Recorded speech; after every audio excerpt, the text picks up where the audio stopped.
Magandang buhay mga kuya at ate. Bagong lahat tayo magpasalamat sa Panginoong Diyos sa lahat ng mga blessings na pinagkaloob sa ating buhay. Amen. Sa lahat ng mga officers and members ng The Fraternal Order of Eagles, Philippine Eagles Incorporated. Happy Easter Sunday sa inyong lahat mga kuya at ate ko.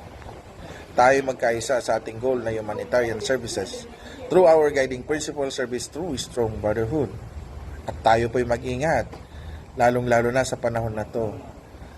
Always keep safe para po may isatupad natin ang ating misyon, ang ating goal.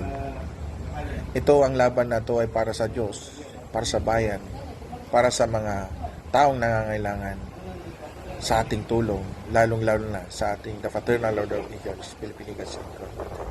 Ako ang iyong Kuya Ronald de los Santos, the National President of the Fraternal Order of Eagles, Philippine Eagles Incorporated for the Eagle Year 2024. Again, happy Easter Sunday sa inyong lahat.